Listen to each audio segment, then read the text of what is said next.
Welcome to Mr. Heins Explains. Today we're going to talk about the different types of sentences. So make sure that you've brought the grammar sentence structures skeleton notes into your Notability, and let's get started. We've got 2 slides today, so it's a little bit longer, so just bear with me. There are 4 types of sentences that we can talk about. So the first type of sentence is a simple sentence. Okay? So a simple sentence, and I'll make it a little bit thicker, contains an independent clause. So remember from last week, our independent clause, the complete thought. So one of them, just one, and no dependent clauses. So if you have a math brain and you want an equation, it is one independent clause and 0 dependent clauses, just like that. Okay, that's all you got. That's all a simple sentence is. So it's just one clause. So even if it's a compound subject like you and I, we both enjoy sports, that's still one clause because both of these people are enjoying sports, okay? Now, your second type of clause is what's known as a compound sentence. And these two, compound sentence contains 2 or more independent clauses.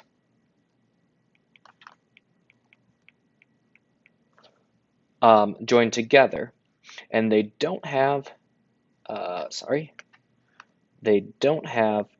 any dependent clauses.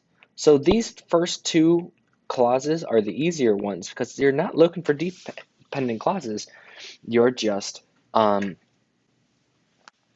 looking for independent clauses. So again, if you're the kind of person who likes equations, it's 2 plus I, C, and 0 DC. Okay? And you're going to combine them with 3 things. You have comma and a coordinating conjunction. Remember our fanboys, the for and nor, but, or, yet, so, if you want to write them over there. Over here. So you have a comma coordinating conjunction. You can have a semicolon between sentences, and you'll see that on Tuesday. Or you can have this one, a semicolon and either a conjunction or some sort of conjunction and a comma. And that's what we have below. So new games are made every year. Nevertheless, that's one of those semi-conjunctions with a semicolon with a conjunction. There's your comma. Some, there's your second subject, verb, some are bad. Okay? So we're halfway through. So those are the first 2. Those are the easier 2. Now we're going to talk about complex and compound complex. So a complex sentence contains just one independent clause, but then contains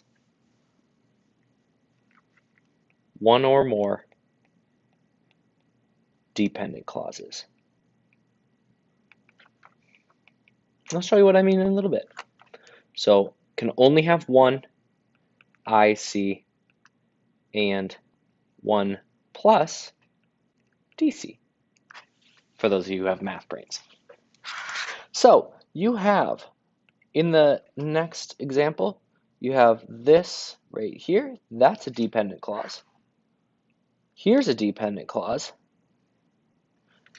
And then you have 1 independent clause. So games are made, but we have that although to start this dependent clause. That right there starts our second dependent clause. So we have two dependent clauses plus one independent clause. Those games are the most popular.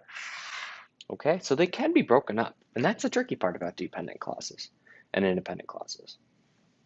So now your last one, compound complex sentence.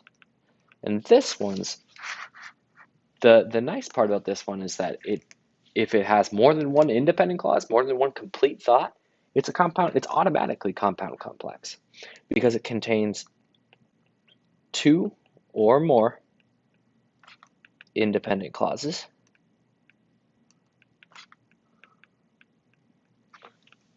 and one or more dependent clause. So again, for your math brains, 2 plus IC and 1 plus DC. So here's what I mean. I gave, in this example, one dependent clause here. Okay, so that are made. But you say, here's one independent clause. Here is another independent clause. Okay, so two independent clauses, one dependent clause. It's a compound complex sentence. All right, so that's all for this one. Go ahead and submit that, and I'll see you in the next.